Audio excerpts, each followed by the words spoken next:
پا روشن. اللہ نے اسی طریقے سے آسمان و زمین کو خلق کیا, تخلیق کیا.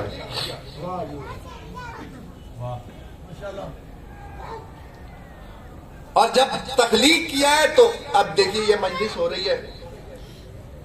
میرے عزیز جنہوں نے یہ مجلس اعلیٰ برپا کی ہے, مولا ان کی توفیقات میں اضافہ فرمائے. انہوں نے اس گلی کو سجایا ہے,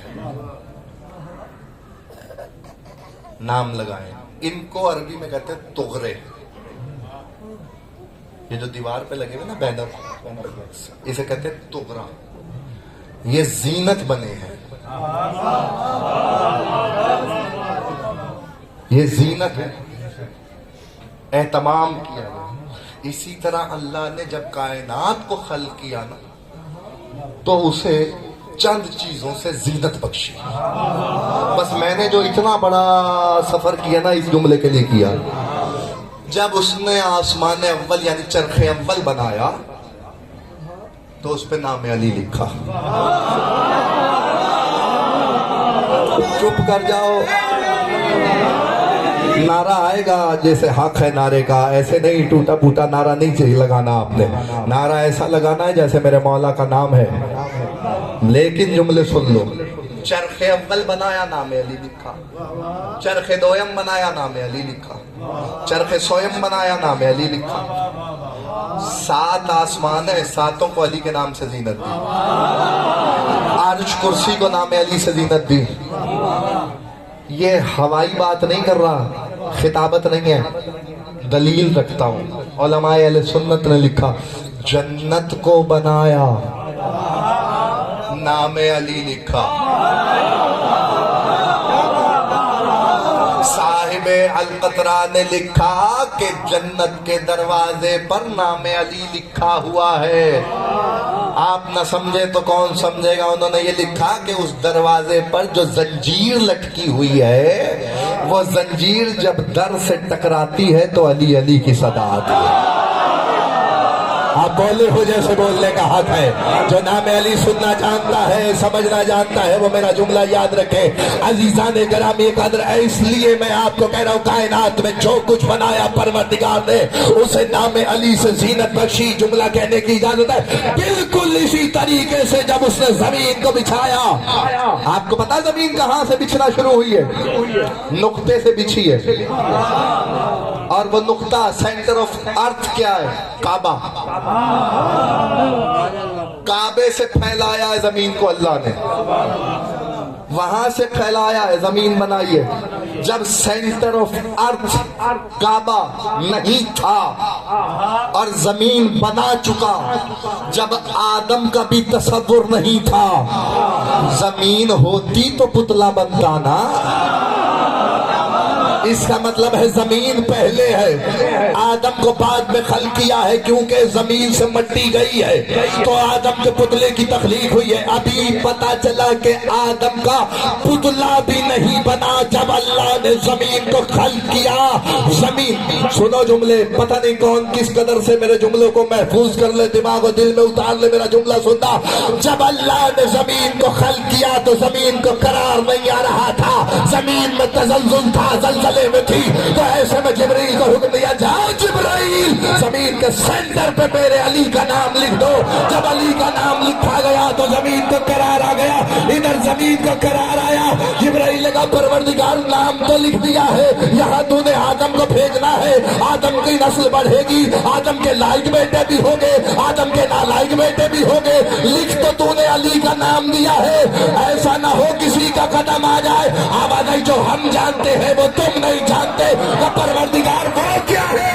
کہا اسی نام پہ اپنا گھر بنوا کے سب کے سر نہ جھکوا دوں تو اللہ نہ کہنا.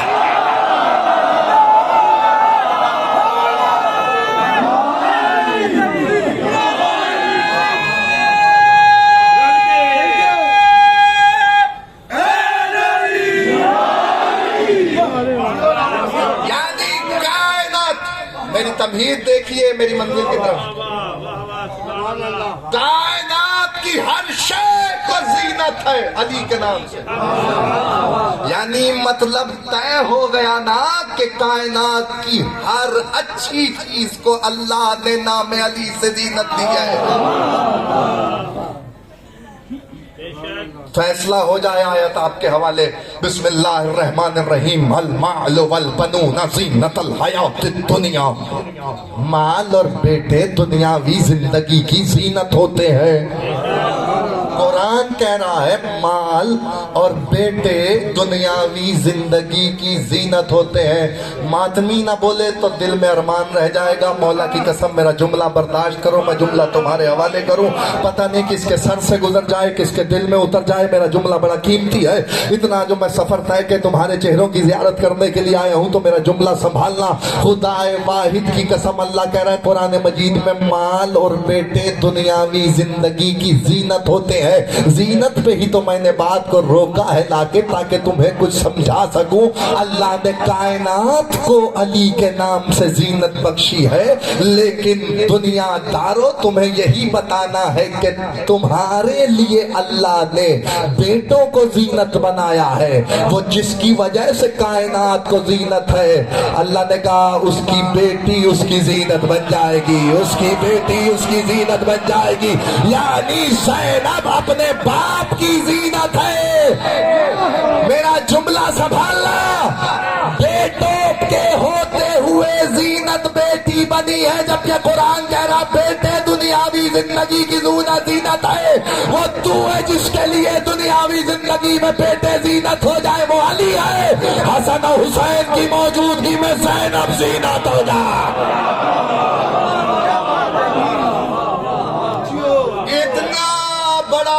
جو فاصلہ طے کیا ہے ان فکروں کے لیے, اور وہ زینب جس پہ ناز کرے,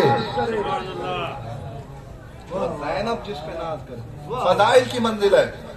جملے سننا. اور علی تمنا کرے. حکم ملا ہے مجھے, یہاں تک پہنچنا ضروری تھا. علی تمنا کرے, سیدہ دعا کرے.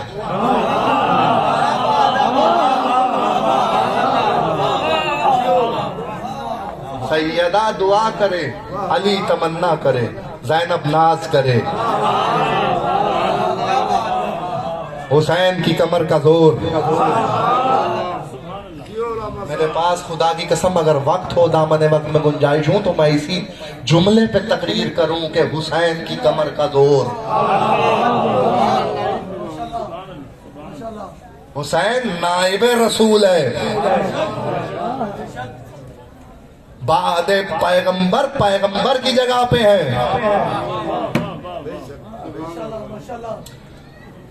صاحب سر الشہادت ہے, محدث دہلوی, میرے مسلک کے عالم نہیں. انہوں نے کتاب لکھی ہے دو شہادتوں کا راز, سر الشہادتین. اس میں انہوں نے امام حسن و امام حسین کی شہادت کا ذکر کیا ہے, اور ذکر کرتے ہوئے انہوں نے فقرہ لکھا ہے کہ حسن و حسین کی شہادت گویا حسن و حسین کی نہیں ہے, پیغمبر کی ہے. مجھے معلوم ہے آپ کا سناٹا میں جانتا ہوں, لیکن ایسی باتیں بھی سنا کرو. اتنے جو نعرے لگوائے ہیں تو یہ بات پہنچانی ہے.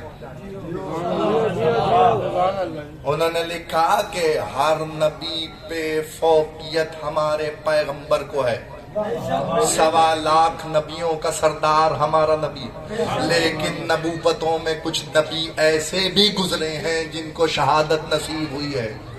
تو اللہ نے ہر بڑا مرتبہ ہمارے پیغمبر کو دیا ہے. جو ہر نبی, کسی نبی کو 1 مرتبہ ملا, کسی کو 2 مرتبے یعنی 2 فضیلتیں ملی, کسی کو 3 فضیلتیں, کسی کو 4 فضیلتیں. سارے نبیوں کی فضیلتیں جمع کر کے پیغمبر میں رکھ دی. یہ تو میرے لفظ ہے, میں کیا کروں. ہوا تو یہ تھا کہ پیغمبر کی فضیلتوں میں سے ایک اس کو دے دی, ایک اس کو دے. جو پہنچ گیا ہے اس کو سلام ہے، جو نہیں پہنچ سکا اس کا اپنا مقدر ہے. یعنی پیغمبر اعظم کی فضیلتوں میں سے ایک اس کو دے دی، دو اس کو دے دی، تین اس کو دے دی، چار اس کو دے دی. ہمارے نبی کے پاس تو کل فضیلتیں اور کل فضائل تھے.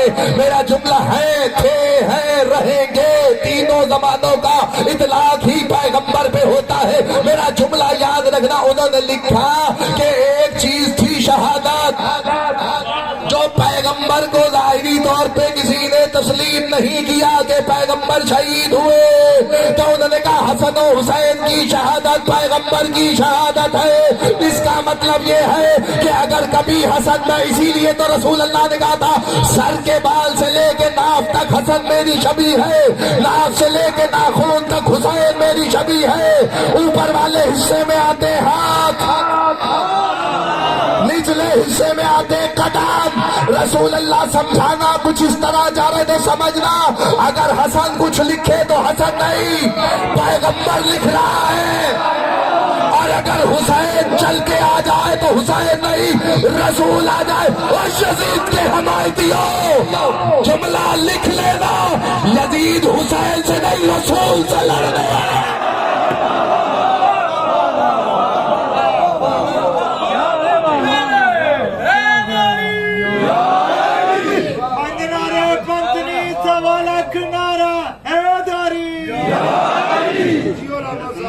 حسین سے نہیں، پیغمبر سے لڑنے آیا ہے. کیونکہ پیغمبر کہہ رہے ہیں میں آیا ہوں کربلا، تو حمایت کر، سوچ کے کر. اور اب جملہ آپ کے حوالے، حسین کی کمر کا زور. یہی تو تقریر رکی ہے. سنو، رمضان ہے، سنو. امام حسن مجتبی علیہ الصلوۃ والسلام،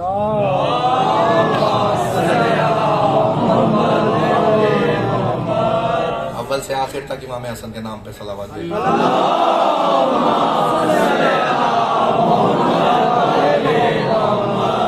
تو میرے مولا کہتے ہیں کہ میرے بابا نے زندگی میں کوئی تمنا نہیں کی، یعنی جناب امیر نے زندگی میں کوئی تمنا ہی نہیں کی. سیرت کی کتابوں میں ایک واقعہ ملتا ہے کہ حسن کو بلا کے کہنے لگے حسن دل چاہتا ہے کہ میں کلیجی کھاؤں بنی ہوئی.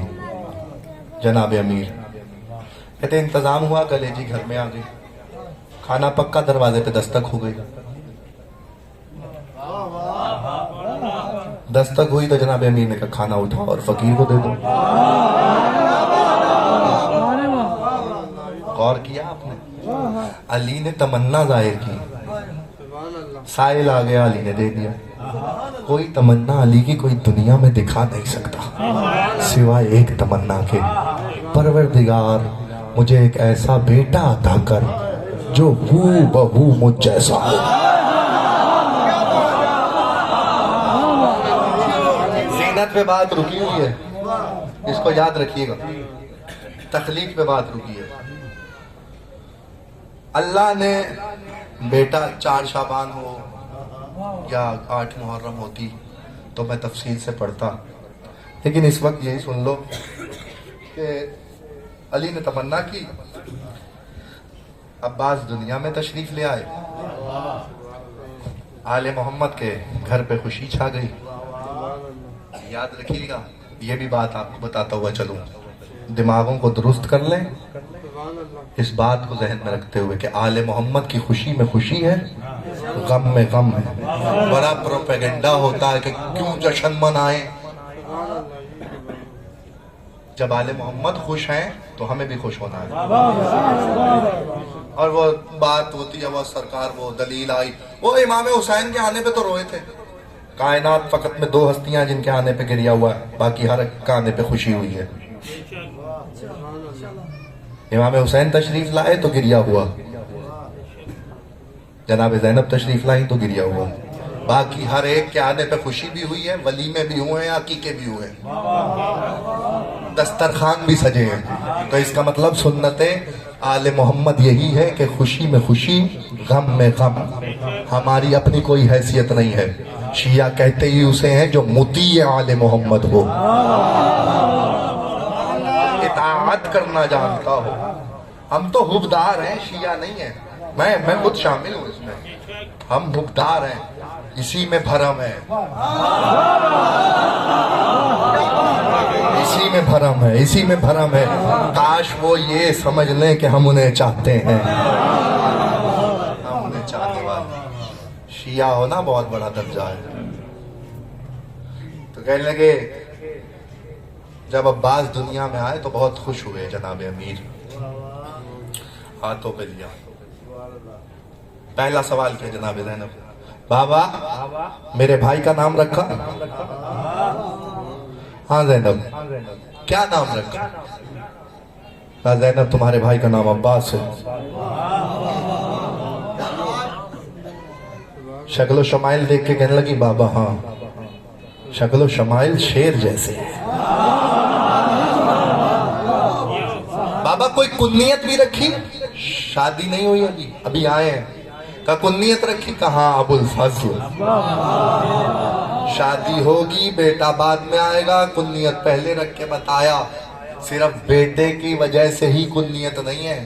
جناب زینب کا فقرہ سنو تو میں سمجھ میں آئے. کہنے لگے ہاں بابا فضیلتیں عباس کی طرف رجوع کر رہی ہیں. اللہ جانے میں اس سے زیادہ سلیس کیا کر سکتا ہوں. فضیلتیں عباس کی طرف رجوع کر رہی ہیں. اس کا مطلب فضیلت اس وقت تک فضیلت نہیں بنتی جب تک عباس کے دروازے پہ سجدہ نہ کر لے، جھک نہ جائے. علی نے ہاتھوں پہ لیا ہوا ہے. کم سے کم جس نے لکھا ہے اس نے 11 برس لکھا ہے صفین میں، اور زیادہ سے زیادہ 13 برس لکھا ہے. حضرت عباس علمدار کی عمر 6 مہینے لڑائی ہوئی ہے صفین. 6 مہینے. ایک جملہ اور تقریر منزل سے قریب کروں. ایک دن حضرت امیر جناب امیر علیہ السلام اپنے خیمے سے برآمد ہوئے. مالک اشتر کو ساتھ لیا. مشورہ کرتے ہوئے کیا ہوگا مالک جس سے علی مشورہ کرے.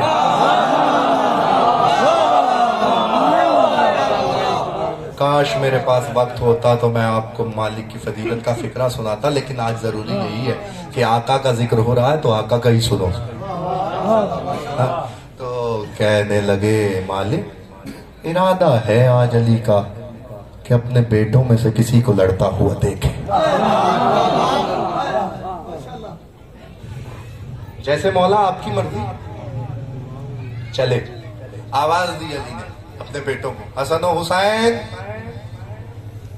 محمد حنفیہ، عون ابن علی، جعفر ابن علی، عمران ابن علی. سارے بیٹے قطار میں. سامنے قطار. علی نے کہا آج دل ہے کہ میرا بیٹا کوئی لڑنے کے لیے جائے اور میں اپنے بیٹوں میں سے کسی بیٹے کی جنگ دیکھوں. حسن و حسین ماتمی مجمع میری قدر کرنا میرے جملوں کی. حسن و حسین آگے بڑھے. علی نے ہاتھ روک کے کہا مباہلے سے تم رسول کے بیٹے ہو.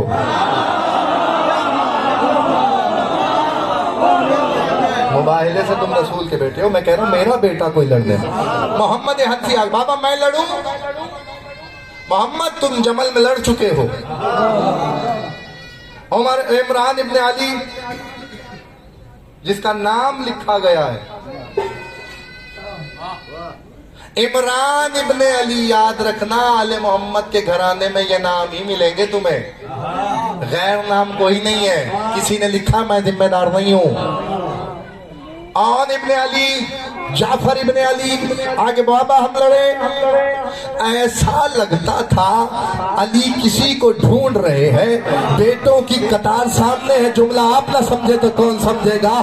عین اللہ ہی نگاہوں سے علی نے تلاش کرنا شروع کیا. توجہ، عین اللہ ہی نگاہوں سے علی نے تلاش کرنا شروع کیا.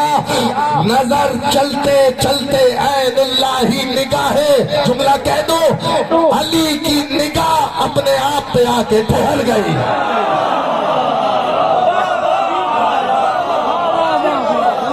کوئی تو قدردان ہوگا میرے جملے کا.